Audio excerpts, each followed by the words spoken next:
Hi, I'm Sam Hawley, coming to you from Gadigal Land. This is ABC News Daily.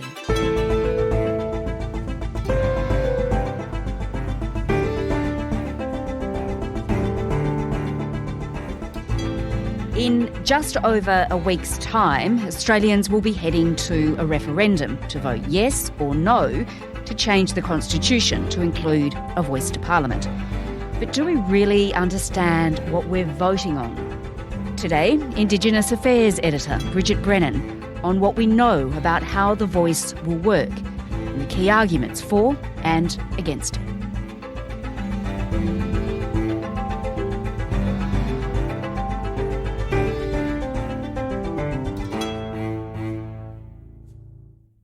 Bridget, it was in July last year at the Garma Festival when the Prime Minister revealed the draft wording of the Voice to Parliament referendum question. But oh my gosh, since then, there's been a lot of heated debate, hasn't there? There sure has, Sam. And if you remember back to July last year, the Prime Minister was up in Garma in Arnhem Land speaking about what he called a very simple and clear proposition that he was planning to put to the Australian public. Do you support an alteration to the Constitution that establishes an Aboriginal and Torres Strait Islander voice? But certainly there's been a lot of water under the bridge since then, and it has become a very polarised argument. There's not bipartisan support, and we do know from history that if you don't have bipartisan support at a referendum in Australia, it's a very high bar. It has to get majority of people in a majority of states to vote yes for us to decide to change our constitution. There was a resounding no to the Prime Minister's Canberra voice. I don't believe this is in our country's best interest. The coalition parties seem to be bedded in the old assimilationist approach. They know best what Aboriginal people can have. Do we divide our country along the lines of race within our nation's rule book?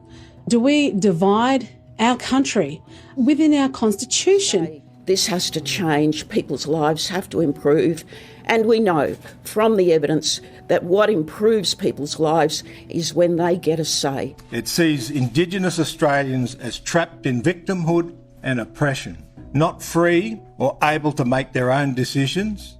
A roadmap to a solution, not more of the same, not the status quo, not business as usual. Yeah, all right. Well, just explain for me, Bridget, just to sort of make it a bit clearer. If Australians do vote yes, not this weekend but next at this referendum, what is the body going to actually look like? Well, it's a good question, Sam, because we don't know for sure yet, because we've never had a body of this type, really. But broadly, it will be a body that represents First Nations people from across Australia, from different nations, to provide their input into the federal government, into the decisions that ministers make on the laws and the policies that affect Indigenous people's lives. So, for example, if the federal government was coming out with a centrepiece housing policy, for example, this is one issue that really affects Indigenous Australians, particularly in remote areas where there's terrible overcrowding. So, for example, if the government was deciding to have a new centrepiece housing policy, then perhaps it would go to The Voice, a body made up of Indigenous Australians from urban, regional, remote centres from all across the country representing different states and territories. And that body might say, well, we think you've got it wrong here and we think you should slightly tweak this. We've been talking to communities on the ground and we think this is the best advice and this is the best way to spend the money. So the idea is that that advisory body would be able to give input, but it wouldn't have powers to overrule Parliament. So if, for example, the government said, no, we're going to go with our housing policy, we don't accept your advice, it could still do that because the advice of The Voice would be non-binding. Yeah, exactly. That's key, isn't it? Advisory body. Yeah, okay. All right, and it's going to be enshrined into the Constitution. That's why we are going to have the vote. So if we vote yes, the Constitution will change. That's right. So if you like, we nail it into the Constitution and it's there permanently. And that's really what the Indigenous people who came up with this idea some years ago, that's what they asked for. And the reason is that we've seen governments come and go. They come with different policy agendas on Indigenous affairs. But what we haven't seen change is the living conditions for my people. There are so many young Indigenous people in jail, in out-of-home care, and we're dealing with diseases and medical conditions that really have been eradicated in other parts of the world. So we accept that, but what Indigenous people who support this idea, of course there's a diversity of views, but what people who support this idea say is that if it's in the Constitution, it gives it some permanency, and then it can't be struck out by a red pen by an incoming government, and that there's a sort of expectation that politicians will go and seek the advice from Aboriginal and Torres Strait Islander people.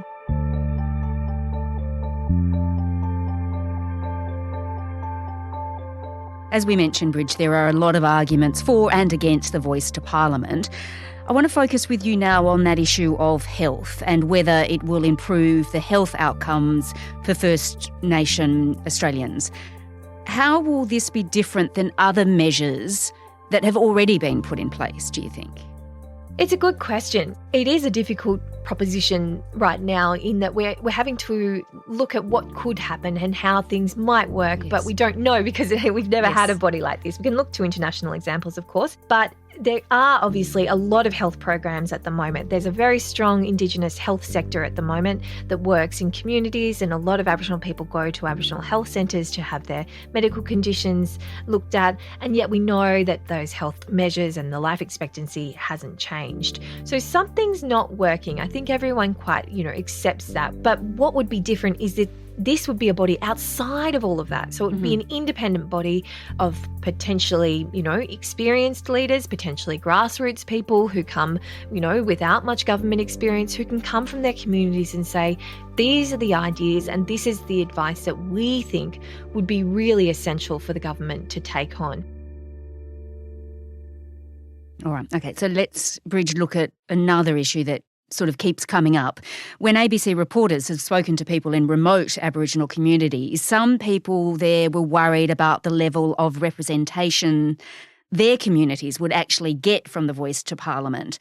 So what assurances are there that, particular remote communities in Australia would have their voices heard at that national level? So as I said, we don't know for sure, and that's because we don't have a voice that we can look at underway in this way. There are state models we can look to, but it's the politicians that will come up with the detail of designing what the voice would look like in their negotiations in Parliament if this referendum was to pass. There is a model that's been proposed in a discussion paper that was commissioned by the previous government. It was written by Indigenous leaders Tom Calma and Marcia Langton, two people with a lot of experience in this space.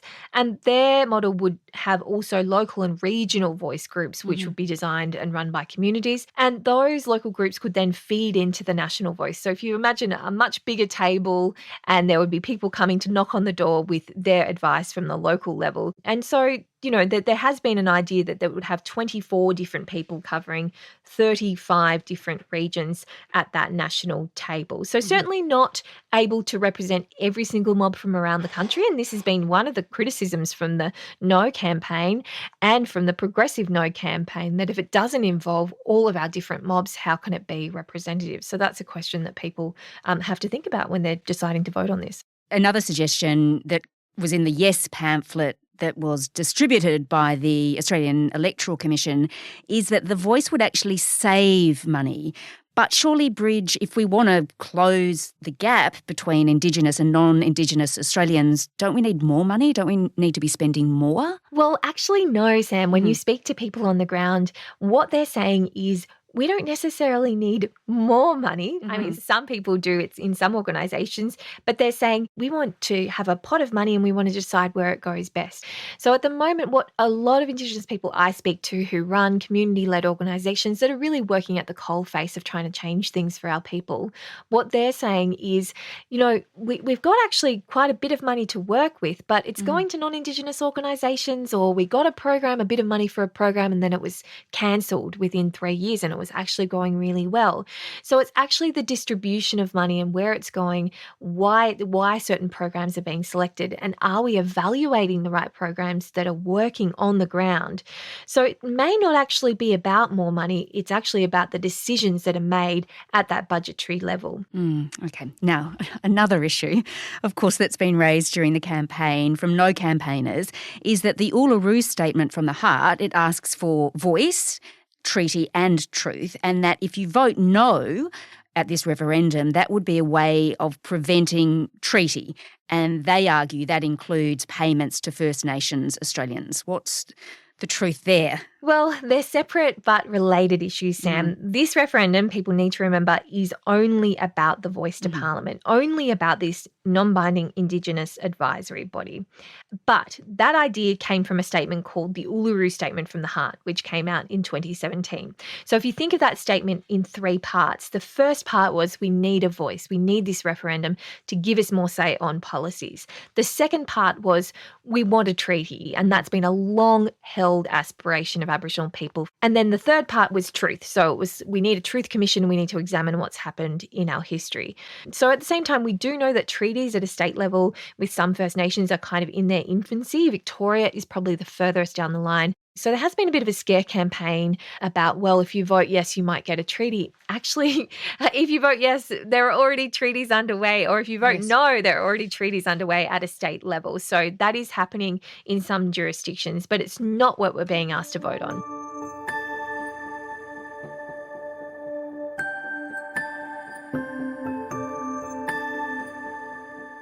Another argument that we're hearing a lot from the No campaign is that the voice is divisive, that it's going to divide the country based on race.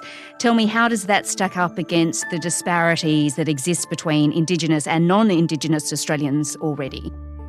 I think when people are going to vote, you probably need to really think about what are the divisions that already exist in our communities? So what are some of those gaps in health and education that already exist at the moment?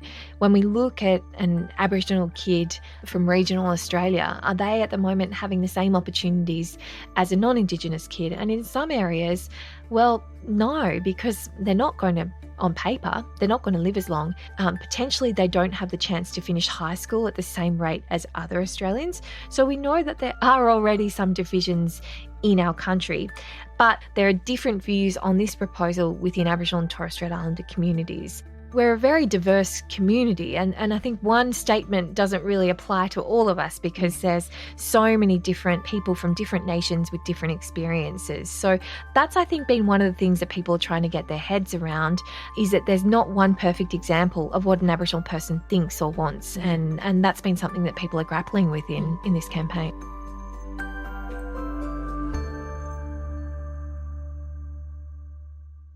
We're just over a week out from actually voting. What effect is this debate having on Indigenous communities, on First Nations people in this country? How has it been for them over this period? Sam, I can't tell you how many Aboriginal people I know are saying to me, I just want it to be October 15 or I want it to be November already, and I want this campaign to be over, because it has felt like no matter where you stand on either side of the debate, it does feel like Indigenous rights are being debated, and that can feel very personal. There's been quite a debate about our history in Australia.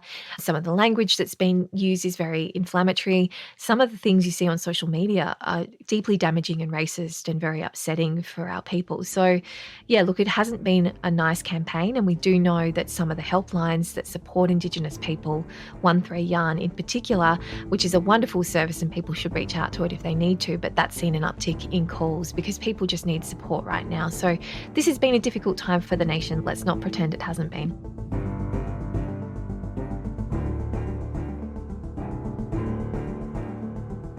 Bridget Brennan is the Indigenous Affairs Editor for the ABC. Early referendum voting began on Monday.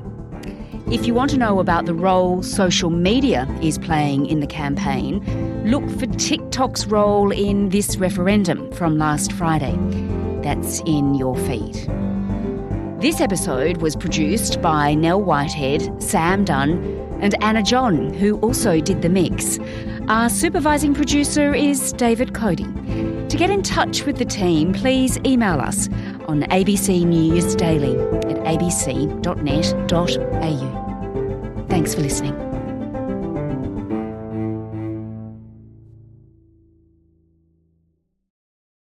Subscribe to listen to more free podcasts or download the ABC Listen app and stream ad-free.